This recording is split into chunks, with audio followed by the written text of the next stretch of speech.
WPCentral Podcast 132 for December 6, 2011. Hey everybody, Dan Rubino joined here once again with Jay Bennett for another podcast on Windows Phone. And we're doing this one live again with video and even more HD video this time thanks to, well, technology from 2011. And Jay, how are you doing today? 1080p's. Yes. Actually, I think I'm only doing 720. I don't think you can do 1080p yet, but it's close. Yeah, we get it uploaded in 720, but these cameras are 1080. But you don't. But that's only for local recording. You didn't read the file. No, I didn't read. I've got other things, man. So much 1080p local. Anyways, but you're doing fine. How you doing, man? I'm hanging in there. I see you have a new Nokia phone that you're very excited about. You finally decided between the Lumia and the Titan, and you went with the Lumia. I did. I finally made the decision, and I have to say, so far, made the right decision. Although I'm still in the honeymoon period. I've only had it for a day, so it's sort of a bit. Right. At the moment, I'm not even in the honeymoon period. I haven't even married the phone yet. At the moment, we're still on the first date. Okay, that's fair enough. It takes a while to get everything loaded back up on these things, yeah. Especially like myself, I have a lot of time. But at the moment, I say everything's literally numbers just switched over. I've had my pack code transferred, so now I've got to I've basically got to start using this as my main device. First impression so far is it's very blue. Right. Hold it up. You got the blue one, right? The cyan? Yeah, if you've got the video, this is the cyan blue model, which, as you can see, is quite blue. But it looks quite nice with the Nokia blue aspect going to it. Matches our site well. It does. And actually said that I was about to put the app up, but I don't even know if I've installed the app yet. Great. Wow. I have. Okay. But anyways, so that's very good. So you've got the Lumia, excellent device. Yeah, it's really hard not to like that phone. The screen is pretty amazing on it. It's beautiful, and I definitely get what you mean about everything sort of floating on the device now. It sort of doesn't really feel like, I mean, even more so than the Omnia, it doesn't really feel like it's a thing anymore. So it's, I don't know, I'm really, really happy with it. So far, the battery life's been good. I haven't had time enough to check with it, to sort of have it run for a day rather. But it's definitely faster as well, and it's sort of, you can see it flicking through our app nice and quickly. The scrolling is absolutely seamless in everything I'm using. I'm definitely noticing the second gen processors are making a big difference. So there you go for those who are interested. Oh, I've just realized that's actually the alpha of version 2 of our app for those that are interested. I just realized that's the development version. So yeah, really, really happy with it. But I'll report back to you next week when I've actually had a week spent with it, if I'm still happy with it. So far, the one thing I have noticed is it's louder than my Omnia. Anyone out there who's got an Omnia will know that when we got a firmware patch, which was designed to fix stuttering audio issues. So at the end of a track, it would go, and it would feel like you were listening to a CD again. And I think Samsung fixed that by turning down the volume, or turning down the volume was part of Samsung fixing that. So actually, the Omnia is much louder, which is brilliant when you're on the tube, because I can actually hear my music. Very good. Tip. It is. That's genuine consumer advice, that is. Well, let's hop into the news. We've been gone since a little bit before Thanksgiving, so we've had a little break, and we'll just cover mostly the stuff that happened last week, because there were some big stories. I guess the first one we'll do, and you can give us a first-hand report of this, although I think with the HD video, it was pretty fantastic. Anyways, the Nokia Dead Mouse event that happened last Monday in London. So this was Nokia's, big media event for UK, and I would actually extrapolate to most of Europe since it was so massive. But they took over the Millbank Tower, which is this really massive building on, is it the Thames River? Is that it? On Thames. Thames, yeah, I'm going to call it Thames. At least you didn't say Thames, so you've done it right a bit. Thames, yeah. It's the Thames. So this was pretty amazing because I've done film projection stuff for a long time, and the technology they used here I've never seen before. I used projectors and all the digital stuff, and what they were able to accomplish on that building and how bright it was, and was truly remarkable. And so they had Dead Mouse, who's this popular DJ and artist, and he was there. He's amazing. Popular is an understatement. Well, yeah, he does. He did this song called "Ghosts and Things," which, if you YouTube it right now, you probably all have heard that song. But anyways, it was a pretty amazing event. Great publicity and just really fascinating. And I really loved how Nokia made this stuff available for HD download. I actually threw it on a thumb drive and put it on my Xbox and watched it on my big TV, and that was pretty awesome to watch it like that. So you give us your quick firsthand, Yeah, so it showed up, and the whole thing was a little bit lit up, and they were sort of showing a couple of lights on the display, as we'll call it the display, the tower. You get in these sort of nice little cramped, zoned off area, which the fantastic people at Metropolitan Police had all put in to make sure people were cordoned out of the way. It filled up in almost no time, and it was a case of everyone's all packed in this one little area. You can't really move. Myself and Rich were kind of at the front, just unable to get anywhere.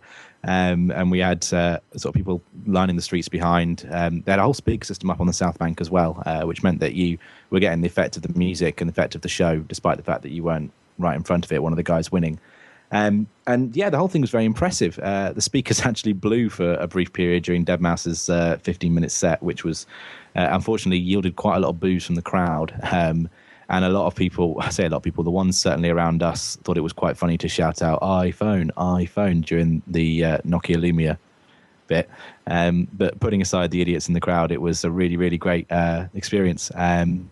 Nokia really pulled something out of the bag, and there was just lots of little hints to those who were really interested in technology. For example, the display when you were waiting before everyone was coming out was actually playing Snake. So you got to watch this little snake go around and eat up dots and grow, and eventually they died. So there was a lot of very Nokia-themed stuff.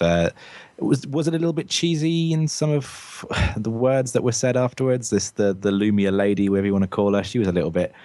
it was a little bit too marketing there, but the overall event was fantastic. What they did projection-wise, technically, was outstanding, and it looked incredible. The music was fantastic. I'm a huge fan of deadmau5 and Totally Anonymous Dinosaurs, who were also there. And it seemed to get a really good reaction from the crowd. Definitely, those who were there for free. And they spent a lot of time splicing in pictures and images of the 300 people at the front who'd won tickets and thus appeared to have won a phone.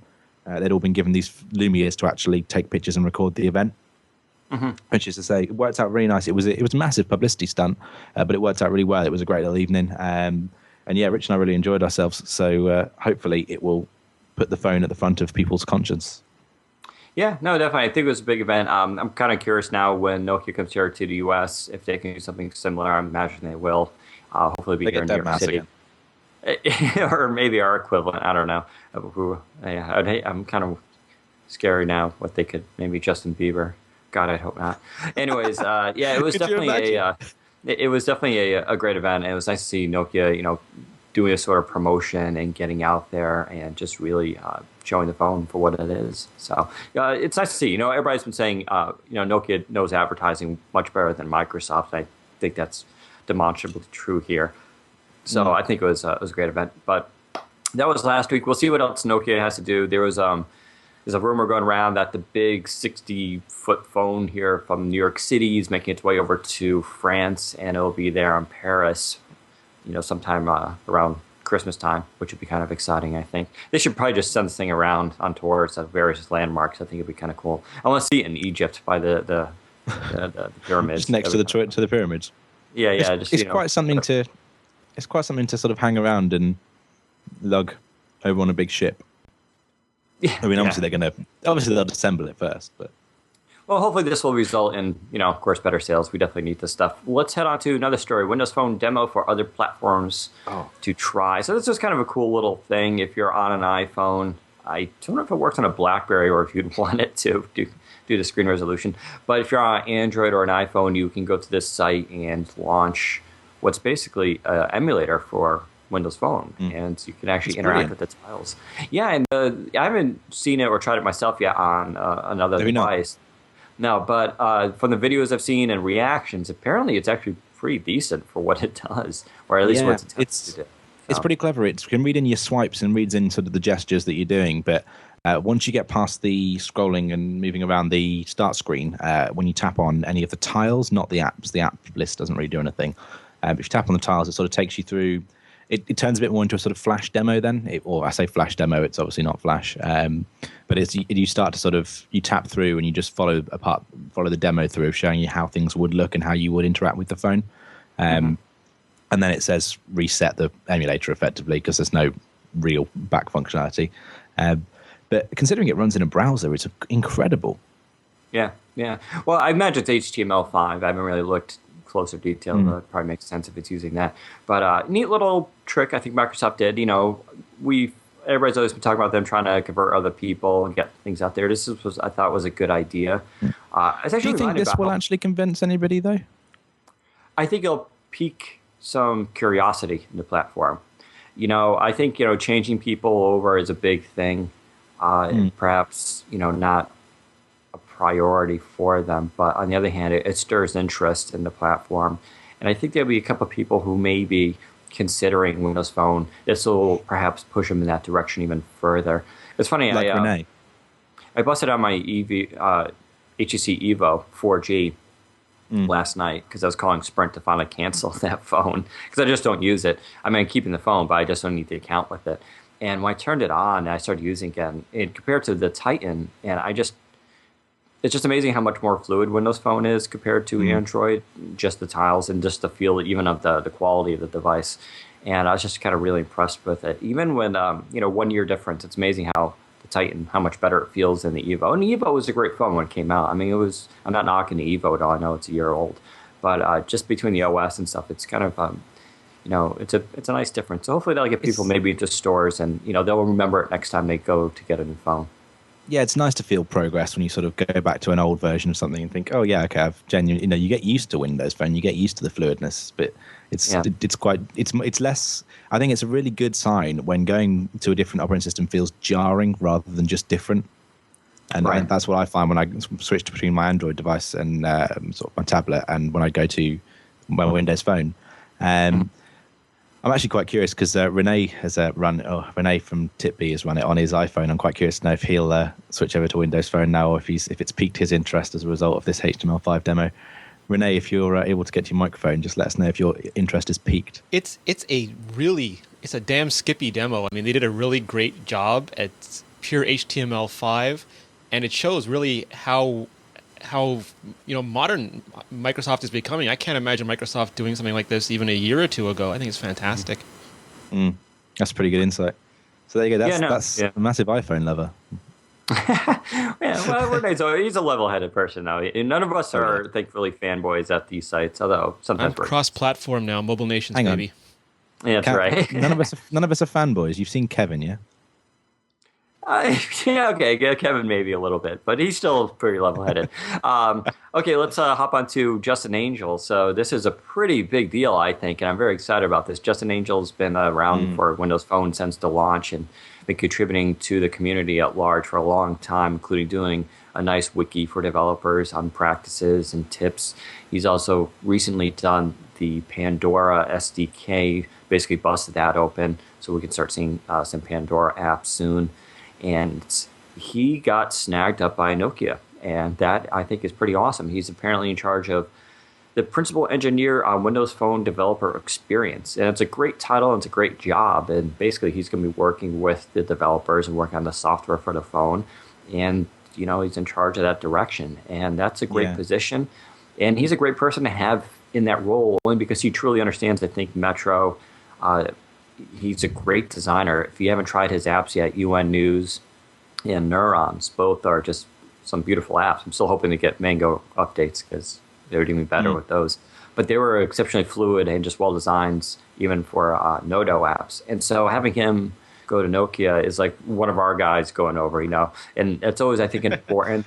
Well, it's important because, companies could do two ways. They can hire someone who's like, a suit, who knows the business end but doesn't know the software stuff as well, or has delved into engineering a little bit, or they can hire someone really from the field who's been in and out of it, seen it from both perspectives, because he used to work for Microsoft. He was in charge of Silverlight for a long time there, and so he seems like a great catch. And hopefully we'll see his influence in Nokia in the next couple months and see what goes on there. So.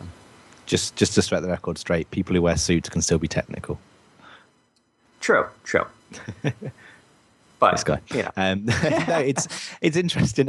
What do you think he's actually going to bring? I mean, we know Justin. Justin is a friend of the site. The stuff he's done on that wiki and the best practice stuff he's talked about. I've read it. It's fantastic. I'm quite curious to see what he'll bring to Nokia, specifically Nokia. I could see him, as you said, working. Obviously working Microsoft. He has done in the past. I can't quite work out what Nokia are going to take and leverage that's going to be outside of the Windows Phone platform. Is this a sign that Nokia actually are going to start really differentiating their phones, and we're going to start seeing a lot more differences past just a few services? That's what I'm thinking. I mean, it's kind of a curious, I guess, question about whether like other OEMs like HTC, do they have a position similar to this, and what exactly, this sounds like part of the outreach that Nokia is talking about. Nokia's been very, forthcoming on the idea that they want to work heavily with developers and promoting apps, especially localized apps. So this could be, perhaps working with local developers and making custom apps for Nokia and Windows Phone, getting things done basically. Where in certain markets, maybe an app is missing that people need, he could be hopefully directing that and finding people to get those apps made. So it's kind of interesting. It's hard to say. I don't think he's actually started yet, but it's definitely. I think it's. I like when people like this get hired by these companies. Yeah. So. And it's definitely worth, for those listening, if you're not already following him on Twitter, he's at Justin Angel, nice and simple. I'm sure you'll probably see quite a few tweets from him in the future regarding what he might be doing at Nokia, that which he's allowed to say, of course. So it's definitely worth following him on Twitter. I've just started doing it as well. Like you say, it's a really good story to hear. It's really great to hear that somebody's been picked up for something that he's done in his own time, and something that he's just passionate about and has really enjoyed doing, and now there's a career for him as a result of that. And I think that's one of the best stories that we can report on this week. Should we send the podcast there? Make it a nice high note. Let's see. So we got other news here. So Nokia in Hong Kong. So we're seeing Hong Kong, Singapore, Taiwan are all getting the Nokia Lumia 800 and even the 710 when it comes down in a couple of weeks. And so that's been a big area for Nokia to push into, where Microsoft has been, I think, a little bit less successful, but Nokia has better reach. And so they did this. This was just a cool story sent to us that basically shows how they created a giant Windows phone. I love this theme of giant Windows phones out of 550 smaller phones. It's kind of like the Voltron of Windows Phone. And this was in front of the unopened, but yet close to being opened, flagship Nokia store there in Hong Kong. And they had a little road show, like we're outside, and they had the Windows phones on display. People could come play with them. They had games and promotion, and people were handing out leaflets, and then people try the phones. I think it was a good outreach for, you could obviously, it was a pretty busy street and area where it looks like high traffic. There's also, we didn't do the follow-up post, but there were big banner signs put up on the subways and other entrances. And so they seem to be promoting pretty heavily there in Hong Kong. And I think this is a cool little, once again, Nokia seems to be really good at doing this whole promotion. And by that, I mean, not just coming up with ideas that are kind of cool and eye-catching, but they know the local markets really well. Stephen Elop spoke about this recently in an interview with VGR, where he was talking about, in the United States, to sell phones, you got to really work with the carriers and their stores. But in other countries, like perhaps in India, it's not so much the carrier stores, but even the little local hut that's, like in a little market area, that's one guy who just has like a couple phones, as opposed to a big chain like Best Buy or something. And knowing that market and how to promote and work with those is very important to getting your devices out there, because you can't just pay attention to the Best Buys of the world and ignore the local markets. Especially over here in the UK, of course, where they've gone down. Right. So all this is important. I think Nokia brings it, brings that knowledge to Windows Phone, and I think that's something we definitely need.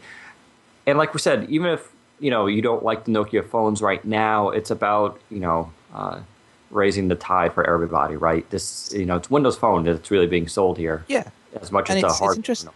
It's interesting as well that they're bringing in this 710 almost immediately, because do you think this is the first region that's going to get the 710? Yeah, possibly. Yeah. I mean, there's a couple of regions. It seems to be launching kind of worldwide around the end of December. So okay, because I was having a think about this when I saw it, and it was Nokia are going to open this flagship store in Hong Kong. I can't see them displaying or offering that many of their Symbian options, except for maybe a couple of the absolute latest ones. So is it going to be an entire store for 2 phones?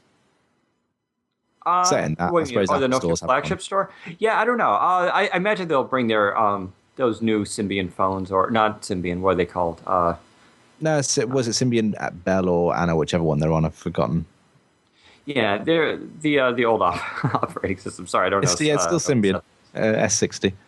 Yeah, S60, right. So, those, I think, will still be the Asha, I think it is. That's the one. Will still be sold there. Yeah, it'll be kind of interesting to see what else, they have there. But then again, this is long-term, right? Nokia is not going to be selling just 2 phones. They're expecting to have a portfolio of devices in 2012. So they're going to beef this up pretty quickly. I imagine by mid-2012, we'll have probably 6 devices total from them. So we'll see, how that goes. But nice to see that's ramping up. Yeah, GTG465X, great name in the chat room, has just said that maybe that you just mentioned Migo, and maybe Migo or Mimo, whatever it is it's being called lately, is going to show up over there. I can't see them doing that. I think the N9 was released and that was the death of Migo. But I'd be pleasantly surprised if they do decide to release it over there, and confused. Yeah, well, we'll see what happens. Let's see, Joe Belfiore comments on the CIQ controversy. Now, we reported on this really early on when this was kind of breaking. So just to refresh, and if you want, you can go back on the site and read about it, because it was a pretty lengthy piece I wrote. But it's about carrier IQ, which is a complicated issue. We're just going to touch upon it briefly here, because in the end, it technically doesn't affect us, but it is still very relevant, I think, to Windows Phone and our users. But Carrier IQ is software. It's a company that made software it's analytic software that goes on your phone. It's presumably done by the carriers. That's who licenses it out and puts it on their devices, and they work with the OEMs to do so. The software basically records network information and certain analytical information and sent back to servers for analysis, and the idea is that it helps improve the network, why certain apps crash, your battery life, and so that supposedly when you troubleshoot, a company has a better idea of what's going on. In of itself, it doesn't sound like a bad thing. And to be honest, I actually don't think Carrier IQ has broken any laws here. I think some of this is a little bit more paranoia than actual wrongdoing. Doesn't mean it still shouldn't be looked at, and I'm glad it is. It's getting attention, but they're perhaps being a little bit vilified a little too much, but they didn't help their case either as far as, what they were, how they responded to the situation. But now the question became, this was primarily on Android phones. They did find a little bit of it in the older versions of iOS, and BlackBerry, RIM said they don't use it. Nokia says they don't use it, and then Microsoft through Joe Belfiore said they don't have it either on their phones. And Rafael Rivera from Chevron WP7 looked closely too, and he says he couldn't find anything.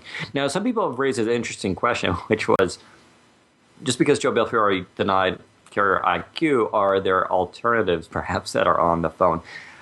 That's a possibility. We don't know of any alternatives, and I don't think so. I'm really don't think it's on there, because the carriers, I don't think, have that much access to modifying the OS at such a level. And Microsoft seems to be very clear on keeping the OS clean, not having things running in the background that are not necessary for the user experience. And you've also got to remember that the interesting thing is we're saying there's nothing there for Windows Phone from Carrier IQ, but there is still the feedback program that we all sign up to or choose to sign up to for Microsoft. So there's a level of data that is sort of just turned on by default. You've got to opt out of the sending data back to Microsoft.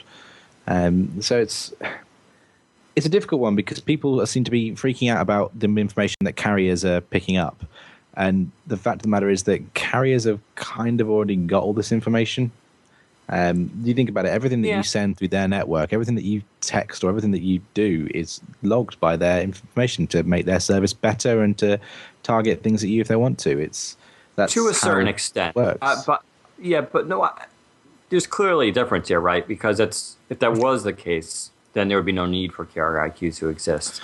So I don't quite understand what Carrier IQ is gaining them over what they already know. Oh, I think there's a lot more. I mean, it's pretty clear in the video what this app is doing, and more so what it's capable of doing. It definitely records, not necessarily the message itself, but they said it does record keywords that are typed and certain signals that are typed out. And there's, information like your signal and data reception, your battery levels, what apps you're using, that is not sent to the carriers on a normal basis on any phone. That just doesn't happen. Sure, they can see signal should be. The signal is a good idea. Like I said, I mean, some of this is, I think, important, but so there's two things here. One, I mean, the level of information we don't know necessarily that's being sent, and clearly, yes, sure, the carriers, can technically, if they want to, sneak, peek in on what data is being sent back and forth on your phone, but that usually requires, a personalization and a reason to do so on your phone. This software potentially looks a lot more dangerous, though. It's an interesting question about whether or not law enforcement can get access to this if they wanted to. Here in the United States, carriers have been pretty,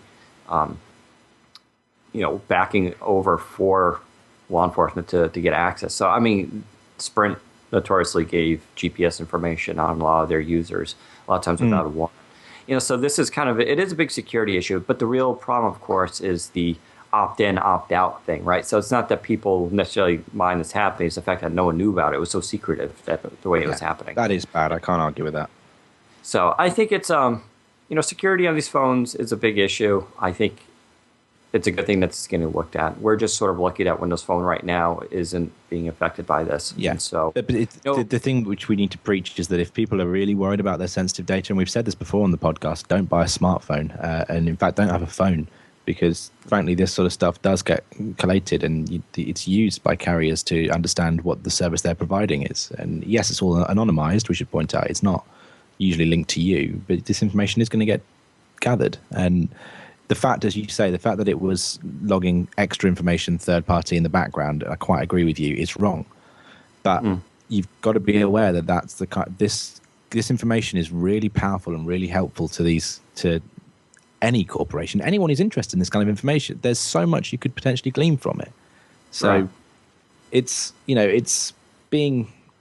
really important, and it's really important that only the right people are seeing the information. And that's why there's been all these problems with Android malware, and we've had reports of things being sent off, information being sent off with third-party apps. That's a bad news.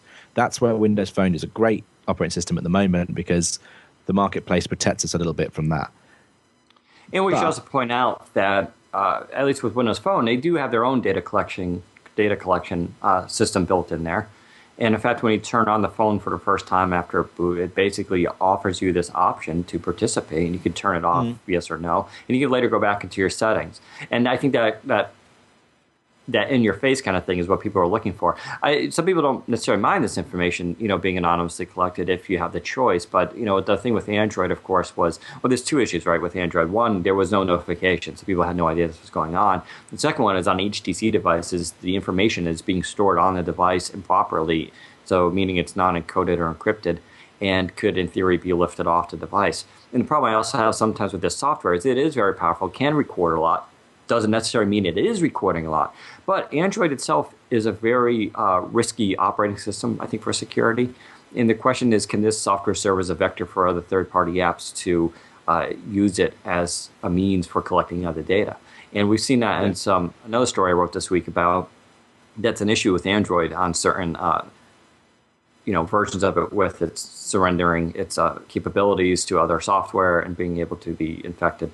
And so it causes a risk. I think it's more so on Android than Windows Phone, but this stuff is, that opt-in, opt-out. This is going to be a big deal with these devices, so it's kind of good it's getting the attention, but we'll see what happens with it. So. Yeah, interesting statement by Stevie MAC Jr. in the chat room. He's saying there's nothing secretive about Carrier IQ. Sprint spelled it out in their privacy policy, and he's arguing that Carrier IQ was the opt-in. If you agree to the 2-year contract, you've agreed to having that information collected about you. And he's made a very good point. Again, people who are really worried, go and read your contract in detail. Look at everything. But I would also say it seems to be hit and miss, right? Because only Android phones seem to be the one that are affected by it. If I bought my Windows Phone on Sprint, I'm not having that information collected. So it's not across the board opt-in, right? I mean, It's just, it seems like it's haphazard. There's no clear distinction what devices are doing this and which aren't.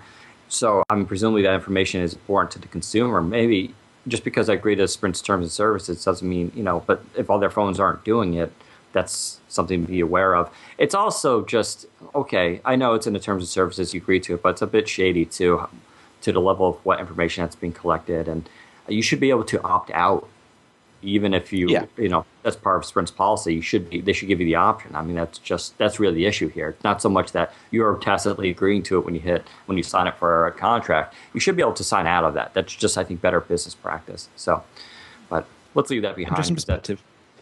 Yeah. Let's speak some better news of things working better. We've got the Windows Phone Marketplace works, and that there was some pirated software this week that was removed since it was realized it was pirated. The app in question was a popular navigation app, and my understanding is it was an Italian version that was pirated. Correct. Yeah. Yeah. So it was. Well, we can probably talk about it now. It was turn by turn. It was the Italian version. Basically, what happened was, we know that these apps can be downloaded from the marketplace illegally. There are methods. It's gotten more difficult, but you can do that. And then they took the ZAP file and basically just resubmitted it as their own to the marketplace. Yeah. The difference being was they offered it for free.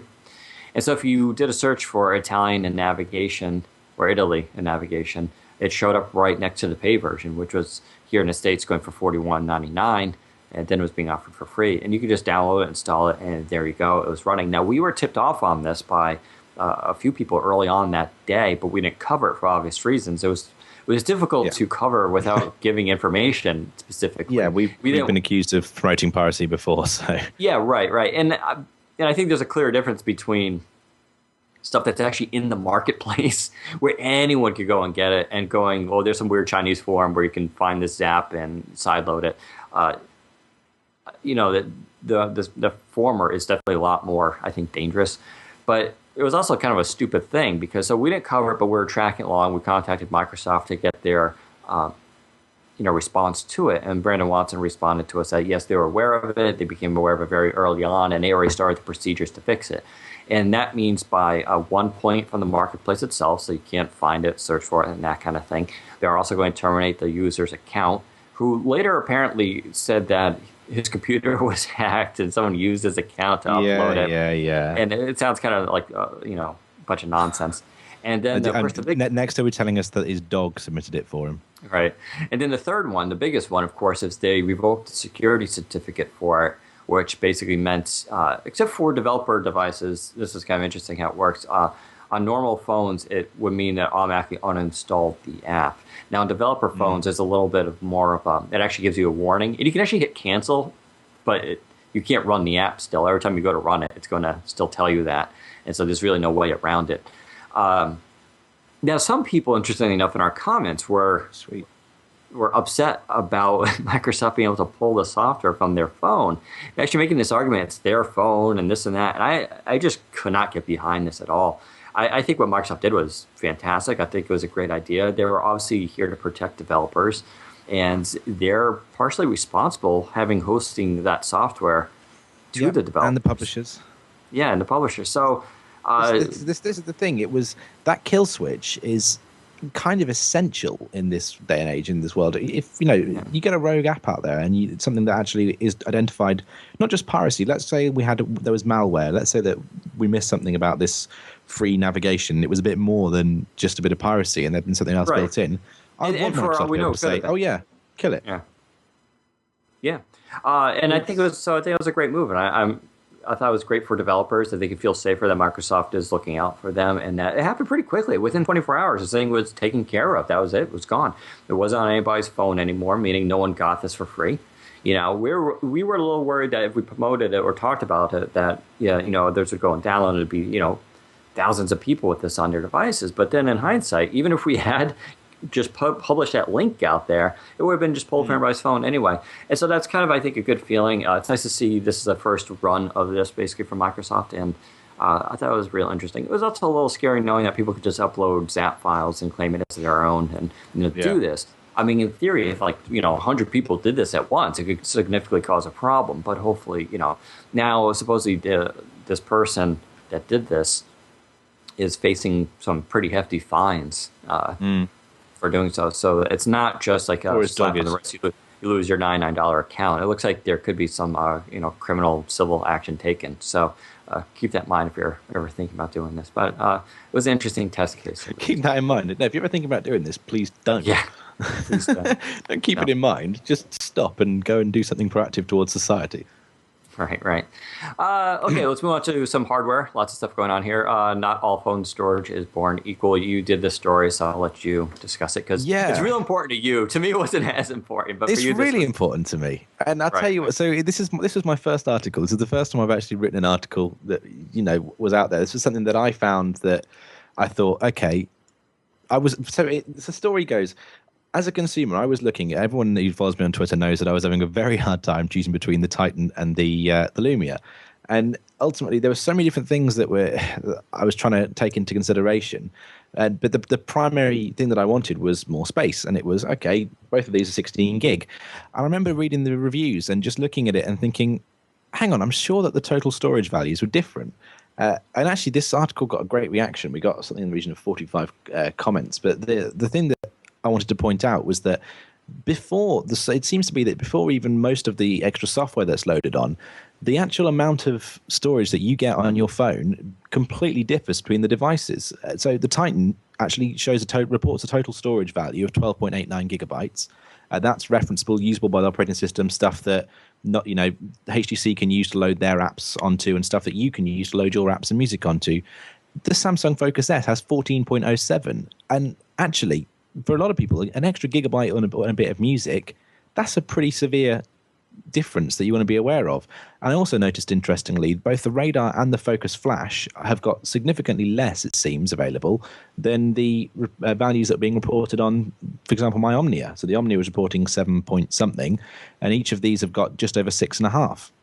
And it's actually quite a significant thing to be worried about. If you're a consumer and you're looking between these phones and storage is something you're going for, having these figures, I was hoping, was really helpful to people.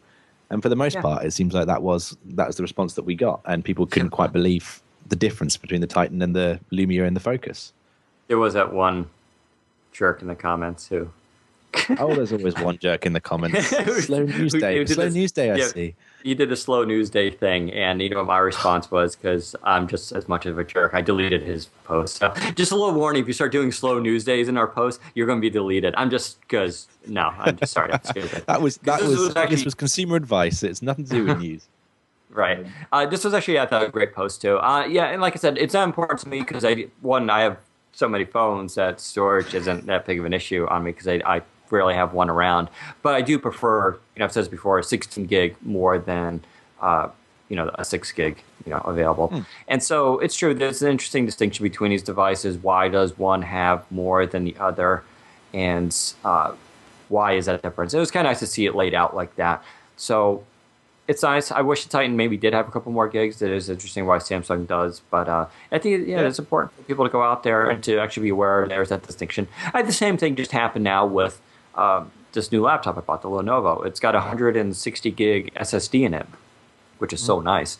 But of course, the actual available space on it is more like 120 or 130 gigs after the operating system software is loaded on. And that's important to know. Not like I had a choice. It was the only SSD available for it. So it was all I could do. But this is actually kind of, relative to consumers important. Yeah. So a couple of people have asked me to sort of speculate why this is. And I honestly do not believe it's to do with the level of carrier software that's installed on the device. It might have something to do with additional drivers potentially, but what I actually think it more often than not is the storage that's used. So I have a feeling that I think the Samsung the Focus S, whatever it's called, I think that one actually uses an on-chip I've forgotten the name of it, solid state thing, effectively not an SD card, and I think that it's down to the hardware that you're getting. Yeah, it's called NAND memory on the Samsung. NAND memory, thank you. Been a long day. There's questions. There's questions of whether HTC is using that too now. I'm not really positive, but there are these distinctions. So it was a cool post. Definitely be aware of it. There are these little differences out there, and it's kind of curious. Maybe someday we'll find out answers to why there's that sharp distinction. Yeah, but yeah, it's just worth it. If you want all that storage, consider it. Yeah, I don't know. It's an interesting question too, whether or not if 32 gig phones were available, it would help sales. I'm kind of curious about what the actual sales are of 32 gig phones versus, say 16. It's kind of an interesting question. We can speculate all we want, but we just don't know. Let's see. HTC Titan sold out on AT&T, but now it's back. Which is great news. Yeah, so this happened, I think it's about 8 or 9 days ago. I mean, the phone has basically been out of stock since it came out. I mentioned when I got mine that it was the only one available in the stores around here, and there was general shortages going on. And now today, just a couple hours ago, we're hearing back orders are being fulfilled. You can call up and you can order online and get the phone now. So that's all very good news. It sounds like a big boat came over with a bunch of big Titans and dropped them off at AT&T's doorstep. And so hopefully now the question is, can you go to your store and get one? We're not sure yet. I haven't checked comments. I know there's been quite a few added. Maybe people can chime in on that. But, if we want the Titan to sell, it helps if it's available. And I'd like to think it's not available because it's been selling so well. Maybe it is. I honestly don't know. It's always hard to tell whether or not it just seemed like it might have been a shortage issue, to be honest, as opposed to it having even a chance to sell well. So hopefully it'll start, because we haven't seen any AT&T commercials for it yet, which is sort of interesting. And my guess is because they're holding back a little bit till their supply can get to a point where they can feel comfortable about promoting this without it being, not available. Because it seems like a big opportunity for AT&T. It is their largest phone at 4.7 inch, and they do like doing these advertisements. So hopefully we'll see them to start pushing it real soon. We can draw it one of two ways. We can either draw it as AT&T only stocked a few because they were cautious after the last round of Windows phones, or we can draw it as they stocked in a load and they all sold out anyway. Regardless, it's good news, because if a carrier sells out of a phone, they're going to want to buy more of the phone, and they're going to want to start pushing it more because they realize they've got something good. And I think I quite agree with you. It'll be really interesting to see what AT&T do from here. Now that there's a chance for this phone to be a pretty big phone. It is a pretty big phone, but right, subjectively, yeah, big seller. No, I mean, there's no big seller. I've said this before, at least here in the United States. If the Titan doesn't become sort of a little runaway hit, then I actually am a little concerned about Windows Phone, which is kind of interesting because I don't think there's an alternative to Windows Phone and what Microsoft is doing. But certainly if the Titan can't make it, there's some real issues here. I mean, we still got the Nokia, that whole thing that's going to happen here in 2012. But the Titan, There's no reason why it shouldn't be a hit. It's priced, I think, reasonably well. You can get it, on Amazon pretty cheap, or it's not more expensive than a Focus S, which is good. It's a gorgeous screen, and we've talked about it a lot here. It's basically my favorite device right now, and it's just excellent build quality. So there's really no reason why this phone shouldn't do well. Let's just hope AT&T can start pushing it and get some advertisement going, because I'm sure this is a dream come true for advertisers. They can easily come up with a lot of great imagery for this phone, but we'll keep track of that. Let's see. HTC are doing their part, which is at least good. But it's a little different here in the US too. I was going to say, HTC doesn't market as much directly here in the United States. It's mostly up to the carriers. Okay, they're doing it big time over here. Anyway, Dell Venue Pro. Yeah, so that's finally getting the Mango update. This is the AT&T version. Last device out there to get the update. Still doesn't enable the compass, or let's see what else it didn't do. It's also not 7740, although the unlocked version is getting 7740, so that's kind of nice for those users, including myself, to get that update. Yeah. But Dell Venue Pro, it is one of our favorite phones around here, although it's one of those phones we love. Favorite phone.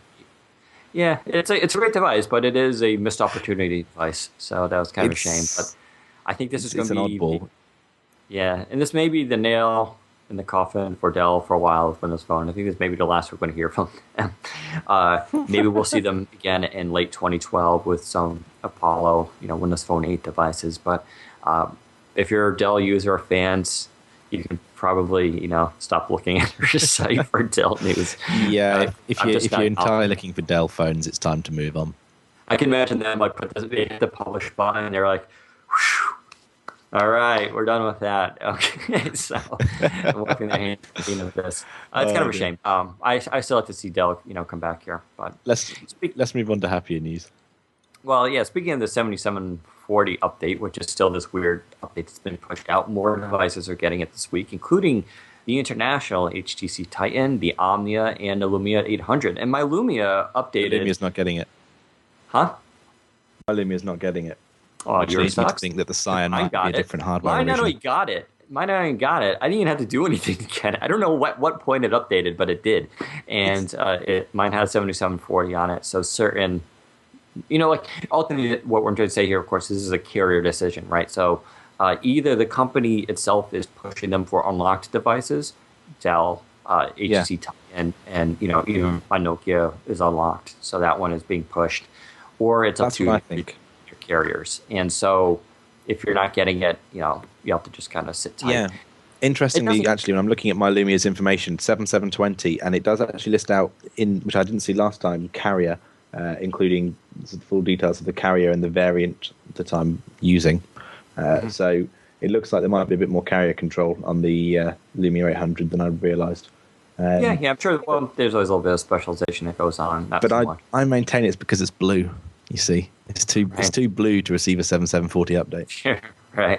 So, but the Omnia did receive it, and it was a very smooth, very quick, easy update. Didn't notice anything particularly afterwards, apart from that it was the same. As you said, it's quite a small update. It fixed the voicemail notification issue, but that was about it. And the Exchange 2003 email support. That's pretty important for a lot of people. Yeah. Yeah. I mean, I don't. So I don't use. This was a big. I'm not using Exchange at work at all, so I was quite dismissive of that. If you go to the site and you search for the Exchange 2003 email bug, it's pretty significant. So it's good to see that update. Unfortunately, the keyboard disappearing issue still hasn't been updated. And interesting, Long Jen broke down the cab files for this, and he didn't detail exactly what the changes were, but did note that it seemed like there was a little bit more changes to 7740 than Microsoft was necessarily letting on. Now, what those changes are, it's hard to qualify, but it seems like there was a little bit more stuff going on with this update than Microsoft has, revealed. But those are definitely the two big features. So, I love this story that we did. George did a great job of this. The HTC Titan graphics stutter. Now, this actually isn't related to the HTC Titan. This is definitely on the radar. It's actually kind of on any HTC device. But we notice it a lot on the Titan, and I notice it a lot on the radar too. What happens is you go to play a video game or anything that's graphic intensive, and there's a stutter to the graphics. And it's, one, annoying, and two, it can be very frustrating. I'm playing the game Line Birds, which is popular on the iPhone right now, but it's ported over to Windows Phone. It's a great little game. What game is that? Oh, yeah. And George reviewed it. It's up there. But in Line Birds, when you actually have the stutter, it would actually cause your bird to crash into the wall. I mean, it would ruin the game, right? So this was a pretty big deal. And it was really annoying. We kept thinking this is a firmware update or something with the graphics driver. And it was weird because the Samsung Focus S didn't have this issue at all. But it was on the HTC devices. And that was pretty annoying. It turns out it's related to the SRS enhancement, which, as a lot of people pointed out, is kind of a gimmicky thing anyway. SRS is a sound enhancer. It basically, you go into settings and you can enable it, disable it for video and just music. And it turns out having it enabled causes a stutter, disabling it fixes it. And that's it. There's no, it's pretty nice. Now, the reason for that, I think it's pretty obvious. The SRS is definitely using the CPU for processing, doing more advanced sound control. And in doing so, it's taxing the system a little bit just for a split second to cause that stutter. In theory, if we had a dual-core system, you wouldn't have this problem, but we have what we are. It doesn't make a difference in sound, so if you have an HTC device, definitely turn this off, get your graphics back, and be happy. It's interesting that this has been identified. It's like we know that you can turn off all background tasks and your keyboard won't disappear. We know exactly what the problem is. It's just a case of the relevant person picking it up and fixing it. Right. So maybe it's HTC's to fix. Yeah, maybe they'll fix it, but it's nice because now I can play Fruit Ninja again. Because my Fruit Ninja would always stutter, and that was really, really killing it for me. I can't imagine that breaks the game, doesn't it? What was that? As I say, imagine a stuttering Fruit Ninja is going to actually break the game. Yeah, Exactly, yeah, because you'll miss your fruit and stuff. So yeah, it's pretty. Like I said, this is a pretty big deal. It was only on certain games, but the ones that mattered, it mattered. Just to go off topic quickly, should I buy Line Birds then? Yeah, definitely try it. There's a trial for it. There's no trial. Really? Yeah. I'll buy it. It's fun. I don't know. I thought it was a cool game. There should have been a trial, but yeah, Line Birds is a lot of fun. Anyways, this was a controversial post we did, and we admit, like, there was, like, we could have done a little better job on this, but I still stick by some of the data for it. It's AT&T dialing back 4G speeds on Windows phones, and probably should have quotes around 4G, because there's two 4Gs on AT&T. There's HSPA Plus, and then there's LTE. LTE, you could argue, is the more true 4G. It is really fast, LTE, but it's also barely anywhere. And actually, if I'm correct, LTE Plus is the true 4G standard, so none of this is actually 4G. But HSPA Plus, you can argue 3.5G. It's what the Titan has, the Focus S has, the Focus Flash has it too. It is a significant bump in upload and download speeds from previous generations of Windows Phone, but it's not game-changing. But it's nice to have. Now, the question is AT&T throttling this in any way? And how it's done is through this channel setting, apparently, on the device. We don't have access to it. It's something Android devices can hack into. But there's channel 8 and channel 10. Channel 10 gives you greater bandwidth. Channel 8 limits that bandwidth. We used to be able to actually hack this on the Focus, the original Focus, I believe, where you can enable increase your upload speed through a hack. And so we don't know if they're doing this on AT&T for Windows Phone devices. We do know this. One, they've done it before. I mean, it's the only reason why this is an issue, because there have been Android devices where they found out it's set at channel 8 and people hacked to channel 10 and basically doubled their speeds. And number two, all of us that have these phones and do the speed test, we're getting 2 to 3 megabits download per second. It's decent. It is a little bit faster than the older generation devices, but that's definitely way below what HSPA Plus is supposed to be able to deliver, which is upwards of 14. Now, I know 14 is sort of this like peak speed, it's ideal situation, but I mean, come on, I should be at least getting 5. Give me just 5 megabits per second, and I'll be happy. Throw in 7 once in a while on a quiet day. But I'm in New York City at 12 midnight. It's not that crazy traffic, and I'm in like what should be the heart of signal reception, and we're just getting mediocre speeds. And so that was the question. There was 2 questions here, right? Is the Titan worse than the Focus S? Now, some people claim that their Titan was performing a lot worse in this regard. Now, we did our test, George and I, and we did not find this to be accurate. We found the Titan and the Focus S performed both the same, which was pretty poorly. And so now the bigger question is, how does this perform against Android? We're going on preliminary reports. We didn't have an Android device to test. We'll see if we can do that later this week. But it's an interesting question. I will say the T-Mobile HSPA Plus is almost twice as fast as AT&T's, which tells me either the network is being taxed a lot here with AT&T or T-Mobile system is just faster. So it's an interesting question. It's a little bit disappointing. I really wish, these devices were a little bit faster with the network speed, but there you go. I apologize. I've got nothing to add to this story, so I'm just going to sit here and nod. That's totally fine. A lot of inside baseball stuff going on there. But I think it's important. But once again, like your storage thing going on, I think it's important because this whole 4G distinction is very complicated. And it's kind of a ruse being obviously put over on consumers. And so I think this distinction stuff is important. Hopefully some people can walk away from it and not have their expectations too high. So Next year, you're going to see 5G, even though nothing will have actually happened. They'll be calling it 5G. Right. Yeah, interesting question when that stuff really happens. Let's head to software. Let's go on to software news. Rainbow Raptors. I think, should we start with your favorite new game? It's not even new, right? Rainbow Raptors actually been out for a while, but yes, it finally did get this Mango update, which I've been kind of excited about. But the reason I'm pointing this game out, I really like this game. It's very popular. It gets exceptional ratings. But even if you don't like the game, I just want to highlight it because I think it's an excellent example of what developers can and should be doing for Mango releases and updates in games, because they did some cool stuff here. This isn't just like we did Mango, here you go. They've been adding a lot of interesting features to this game, including achievements, and they use Score Loop for keeping track of scores online. Score Loop is a third-party system It's analogous to Xbox Live, but it's for independent developers. You'll see a lot of games where they keep track of online scores using a score loop system. It's very good. It adds a nice little twist. So they added that to it.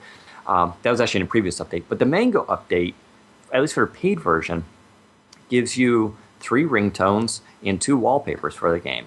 And I thought that was just really ingenious because the music for Rainbow Rapture is pretty funny. It's very musical box, but it's very unique, catchy. And the idea of just being able to click and save, you can preview it and then save it to your device as a ringtone. And you get 3 of those. I thought was a nice gesture. And then they made 2 custom wallpapers for their game, which you can preview and then save it to your device. And they also bumped the frame rate from 30 to 60 frames per second, which made a huge difference in the game. It's really smooth now. Yeah. Just like, it looks fantastic. That's only on the second gen devices, though, isn't it? Oh, right. Yeah, I think. Well, it's an interesting question. Yeah. It makes a big difference. And so I just want to point out that developers and for people who make games, start looking at this as an example, as a template for the things you can be doing. Because I thought this was kind of ingenious. We've seen this stuff before. Oh, and they also have a live tile now that flips around and shows you how many people you beat. And once again, I mean, this was just like, they didn't have to do any of that stuff, but when developers come up with these ideas and they put them out there, it really makes the game much more compelling because they're really taking advantage. Microsoft's like, here are all your tools we're going to give you. And some developers are like, that's great, I'm not going to do that, and they just do the straight game. And some developers are going, I can use that, I'll use that, I'll use that. And they take it and they come up with creative ways of doing it. And then, we benefit as consumers. And I think then sites like us will talk about it and they get better sales. So it's a nice circular thing. So devs, take a look at that. I think it's a great system. So. And for anyone wondering, yes, Dan did come and ask and tell me this exact same thing of, look what this guy's doing, we should be doing this. Yeah. So the second it came out, Dan was just look at all the stuff he's done. Look what can we do in this sort of area? I was like, yeah, okay.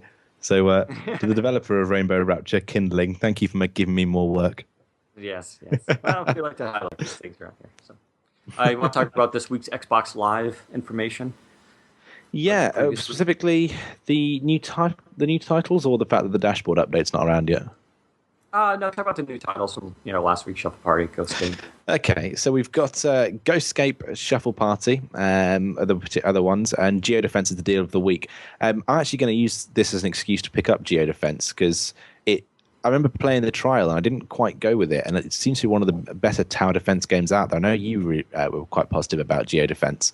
I remember you talking about it, and it's not the absolute best, but there's something about it which is just. I really like the design of it, and I really like the fact that it's a sort of raw tower defense game with these sort of funky Tron-like graphics. But that's an old one, and let's talk about the new ones. We've got Ghostscape and Shuffle Party. Shuffle Party's free, isn't it? This one, I think. Yes. Yeah, Shuffle Party's a free one, which is a nice thing, and it's available over here in the UK as well, which is nice to see free ones that are actually working. Free ones available to everybody. Shuffle Party, I still can't quite work out what it is. It seems to be a bowling game to me. Am I? Yeah, it's shuffleboard, and it has a. What is shuffleboard? Shuffleboard is not over. It doesn't exist over here. It doesn't really exist. I mean, it exists here, but it's mostly like on cruise ships and stuff. I'm not that familiar with it, but what? The bowling thing is just biscuit down the lane. Biscuit? Oh God, you Brits. Anyways, I would call it more of a puck, but a biscuit. It says biscuit on this description that I'm reading. Before you ever go at me. Okay. Anyways, they did create like a bowling component to it. That's not, from what I understand, an actual thing with shuffleboard, but they create a bunch of mini games basically within to make it more enticing. I actually really, really like shuffleboard. I find it strangely addictive. And I am proud to say on the bowling, I got 192 points, which is pretty high. And for a free game, it's great. I don't know. I really like it. The Pro Shop thing is a little gimmicky with you got to buy different colors and stuff. There's really no... I wish there were like achievements to level up so you can do to make the game change it a little bit. But yeah, I think it's kind of fun to play. I like the achievements and the way you can compare to your friends, and I like the little sub games. For a free game, I thought it was actually done well. I like the little avatar who dances at the end, and of course it's your avatar. I thought that was a cool. There's your Xbox Live integration. Yeah. So I thought it was for a free game. I actually really like. I pinned it to my start tile, and start screen. I play it quite often. Yeah. Ghostescape, I've still yet to actually try. I keep forgetting to get around to it. So what is Ghostescape kind of slipped past me. I didn't notice what it was. I think I missed that one happening. What is it? A horror-themed adventure game. Yeah, kind of. I'm not really prepared to talk about it. It's kind of funny. Puzzles, areas. Okay. Well, Paul's got put a nice bit of information up on that one. This completely slipped me by, I have to say. But if it's live, I'm going to go and give it a try at some point tonight, hopefully, see what we think about it. It's no Sally's Salon, I'm sure. Right. And we should also point out that, link at the title here, I want to pronounce it right, which I probably won't. Because this week's Xbox title is, Hasta la Muerte, which I like saying. That was impressive, man. Can you say it again? Hasta la Muerte. Oh, I'm enjoying I'm still probably butchering it. Anyways, go to the site. It's on the front page. You can watch the video trailer of it. This game has been talked about coming for a long time, so that'll be released early Wednesday morning. And we don't know the price. I'm going to bet $2.99, but we're not really sure yet. So that looks like a fun game. And what makes that one good, too, is a totally unique and it's a unique title to Windows Phone. So it's not available on any other platform. So this is nice to have, not a port, but a uniquely created game. So I think that one should be pretty interesting. Another one to watch out for as well, of course, coming up is Mini Squadron. Yes, I'm actually very excited about this game. I think this looks awesome. So, was it this one that Ashley Iscada's really into? I remember seeing her tweeting about this one. Possibly. I'm sure it was this one.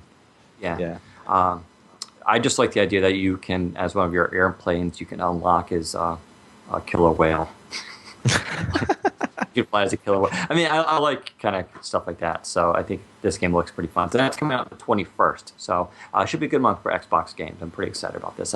And speaking of Xbox games, we just got word, of course, that Dance Central 2 evidently is coming to Windows Phone. Now, this is more of a companion app. It's not a full version of the game, but apparently allows you to record videos. I imagine it's going to play the song, and then you can record your friends dancing to that song, and then it's going to create like a background and all sorts of special effects, which then can be uploaded to Facebook and other servers for competition purposes. I'm not a big Dance Central 2 fan, at least not. Do you know, I would never have guessed. But I think this is cool stuff that they're doing. I mean, this is what they should be doing, right, with tying in Xbox with Windows Phone stuff.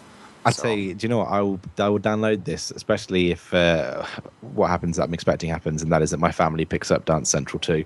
I will, without a doubt, go and play this and try out this integration, because the fact that we're starting to see a few of these companion apps now, and we're starting to see some real integration, unfortunately, it's all with the Connect titles, and it would be, I want to see a Mass Effect companion app. I want to see, people have talked about Halo. We've got one now, but we could do with a proper Halo app.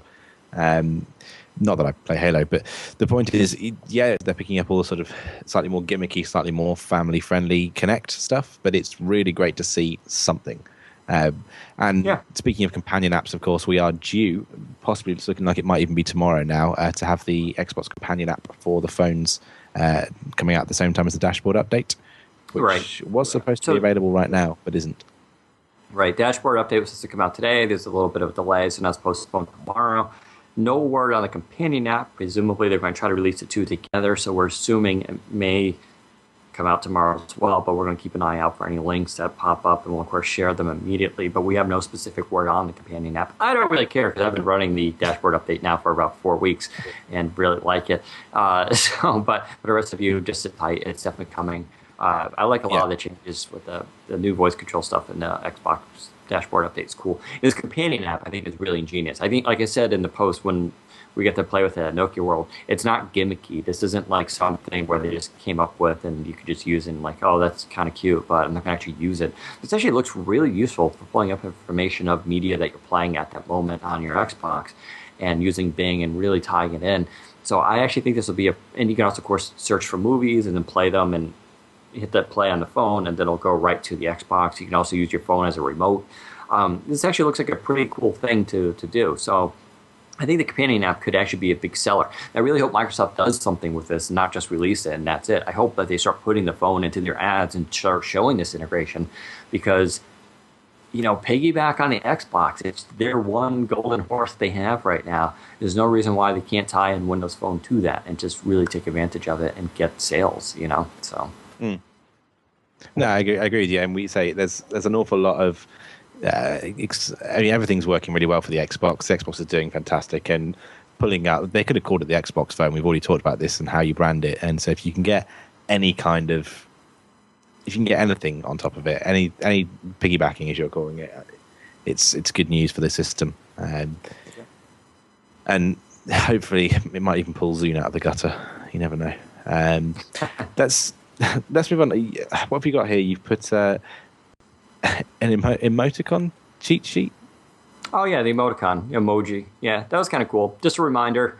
Check out that post. As we all know, when you text on Windows Phone, if you make a little smiley face, it gets converted to the real little emoticon, which is a cool little twist. We have vampire bats on there. Yeah. You also have a slice of pizza. If you put in a parenthesis, P-I lowercase, and then another parenthesis, it'll turn to a slice of pizza. If you just do a P, it turns into a camera. There's a lot of it. And what's cool about that list, that's a lot of them, but that's not all of them. So there's a lot of hidden ones in there too. But a lot of fun. It's still tough memorizing, but definitely a cool little twist that I think people should just make a cheat sheet of. Maybe someone should create an app where we can quickly access those, I'm just saying. But yeah, that's a cool thing.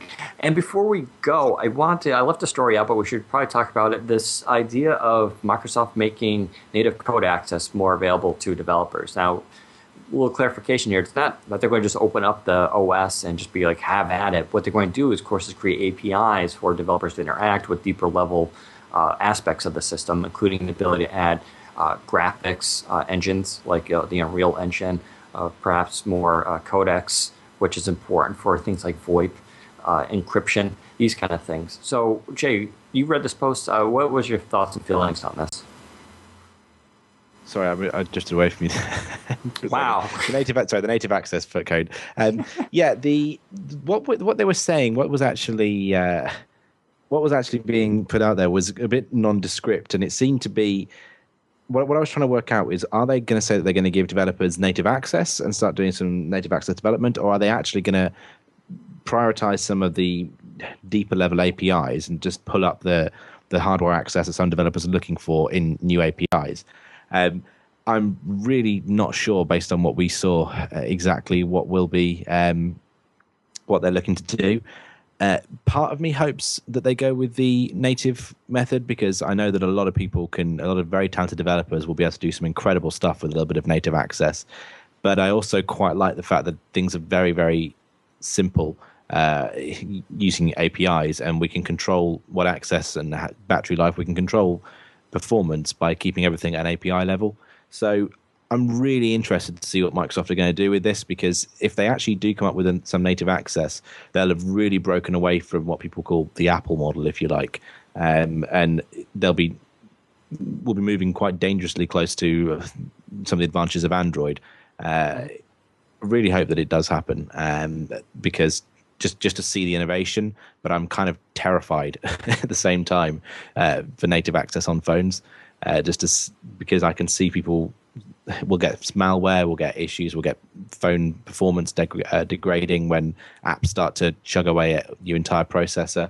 And sorry, Renee just pointed out that Apple is all native. Sorry, Renee, I don't mean native code. I mean, I'm talking about potentially direct access to the native hardware, being able to operate past a level, past an API level. And yes, Android is interpreted. Android's running in the Java system. Anyway, it'll be really interesting to see exactly what Microsoft come up with. I'm excited, but I'm also terrified, as I said. I'm excited in the sense that they're definitely listening to developers, and this was an important, them coming out and saying, hey, we're listening to you guys. What do you guys want specifically? Hopefully, getting graphics engines, for instance, available like Unreal and Unity, I think would be a big deal for gaming people who want things like Infinity Blade to come over. So the fact that they're paying attention to this stuff, I think, is important. What it means exactly, as a lot of people pointed out, native code access is a kind of a catch-all phrase. And so we're not really too sure, but I like either way. As a consumer, the fact that developers may get more control over things and more access, and I think this is just really good for the platform. I don't think we'll see any of this for till next summer. I think they're just putting out the feelers now because they have to create APIs and the kits for all that stuff. But definitely signing a good moving a good direction. Surprised the story hasn't caught on more. Actually, I'm waiting for other sites to pick up on this stuff. I thought it was a pretty big deal. That. They said that they're going to do this stuff. So, but there we go. Yeah. I think we're about done here. We've got to go cover comments from last week sure. Because I noticed you left it off the script here. Yep. So what have we got? We've got some stuff from Chili Satan. Was saying enjoyed the podcast and was interested. What was it? Basically, he's interested in the issue that certain Mango operating systems or certain Mango updates was causing Zune to freeze on Windows Phone 7, particularly in his HD7 he was mentioning. Chili Satan, if you're listening, the last time I checked, if Zune's freezing, it means that you probably haven't got the latest firmware update. So have a quick check to make sure that your HTC hasn't submitted any kind of update, because certainly I was finding it as an issue when I was running the Mango beta or when I force loaded Mango onto a phone, but I never found it if I got it through the usual correct update channels. So I would strongly suggest that you make sure you've got the latest updates from the official channels. Whereas we got Simpersky or Simpersky possibly, is saying that he doesn't like the fact that Microsoft doesn't support all countries with their products. For example, he's from Slovenia and can't subscribe to podcasts on Zune, and marketplaces aren't supported. This is actually a really strong point now, especially with Nokia's reach. I'm expecting Microsoft to come out swinging with regards to the countries they're supporting.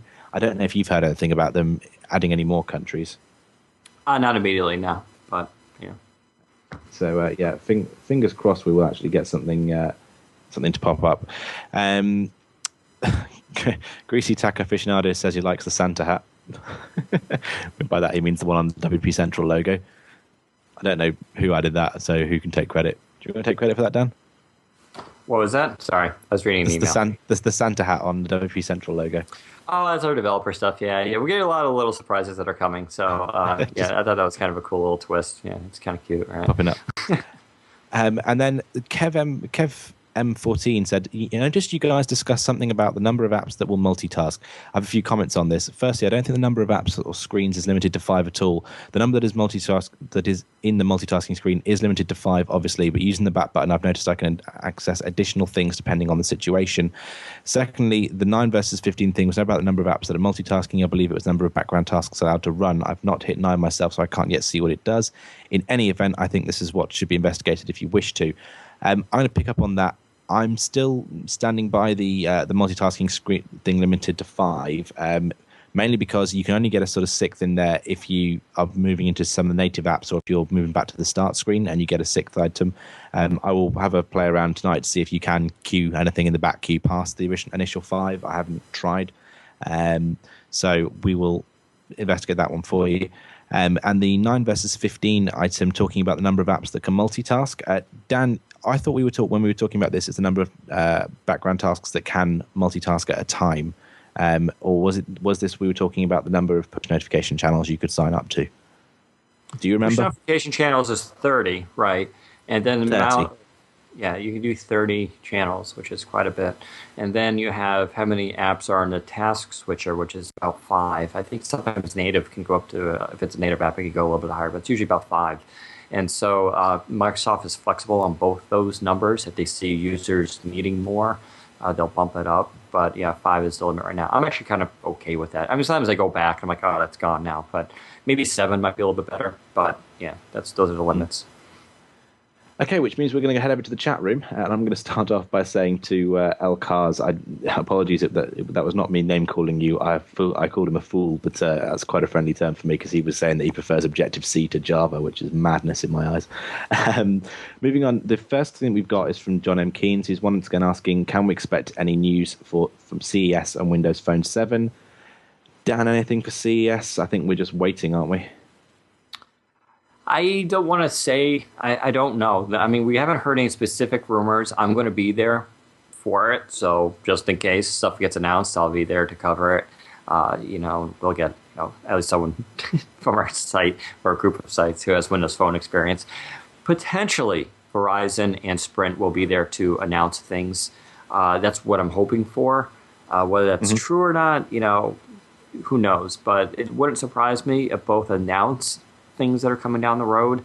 I still don't think we would see them until like March, but it'd be a good time for Microsoft to, and those companies to announce something. So I can't really say. Definitely maybe that T-Mobile 710, which we saw that was supposed to be coming over, that could be showing off there too. Perhaps that's it. We don't really know. I don't have any specific rumors to shed light on. I could just say I'll be there for it to hopefully find anything. So. And the other thing we've got is the usual Sprint and Verizon. Do we have any information for Windows Phone 7? No. I know we've got nothing for Sprint. All we've heard about Verizon recently was that they said LTE is very important to them. Oh, okay.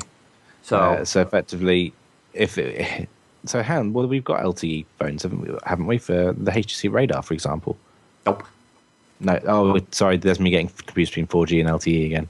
Right. So you can tell I live in England. Okay, any news about Pandora apps? Yes, we do have some news about Pandora apps, which is the one which you were playing with this week. Oh, the Metro Radio, I think it was called. Yeah, no word. Yeah. I'll contact the developer, see what's going on with that again, but I'm not really too sure. So obviously it hasn't been released yet. Hopefully it'll be cleaned up a little bit, but I'll see if I can get in touch with the guy who's responsible for that, get some more info. Yeah, so hopefully we'll see something new. Any news? Cyrus 1989 asks, any news on real-time multiplayer Xbox Live games? There was this, what was it, fast async that we were expecting to see at some point? That was in Mango. So, that's a very interesting question. I'm curious to know if we're going to see any fast asynchronous multiplayer games. We'll let you know if we spot something. Not for a little while, just because they're really working on the back end for this to making sure it's a good user experience. We've talked about this in a previous post about they want to maximize battery life. Make sure if you're connecting to someone that their battery life is still good enough, their internet connection is good enough that you can maintain a game, that you won't be cut off in the middle of it and this kind of thing. So they're really building out this back end structure to make it good. I think they could just roll it out now and it would be a okay experience, but they really want to make this like a really unique, solid thing. Every time I talk to Microsoft about it, they just say it's being worked on, this and that, but no specific time frame. So sorry. Yeah. Okay. So and then lastly, the only thing that I'm going to mention is that we also have no news about Skype just yet. I'm really hoping that app is coming pretty soon because it's been some time now that we were expecting a Skype app to be joining or gracing us with its presence. It was back in Mix that it was announced, wasn't it? Right, correct. Yeah, so fingers crossed something will come out there pretty soon. And that's basically your lot. Do you want to take it away, or shall I? No, you can go ahead if you want. I'm getting tired. Okay. Okay, you can find us all on Twitter at WPCentral. You can find Dan, where he says a lot of political and various nonsense things or has arguments with me, at Malatesta77. You can find George, the reviews editor, at Coppertop004. You can find Rich Edmonds when he's not out and about at the Deadmau5 gigs with me, at Rich Edmonds. You can find myself at JAYT Bennett, that's 2 N's and 2 T's for anyone who's wondering, where I say usual British things and talk about development. And lastly, you can find Paul, our games editor, at SegaCon. This has been a Mobile Nations podcast. Please go to mobilenations.com for more great shows covering everything mobile, and which Renee is doing a fantastic job with producing. It doesn't get any sleep just so you can have stuff to listen to. So show a little bit of love there. And we'd like to say thanks to the WP Central store for sponsoring the podcast. You can go along and pick up some great accessories for your new brand spanking new phone if you picked up one of the new devices. And thanks also to the artists who provide us with the music for the podcast. You can find more information about them at the bottom of the podcast article. Is that it? Nice job. Nice job. There you go. Thanks everybody for joining us, and we'll be back hopefully next week. Send us your questions and we'll try to get to them. Take care, everybody. Take care, guys.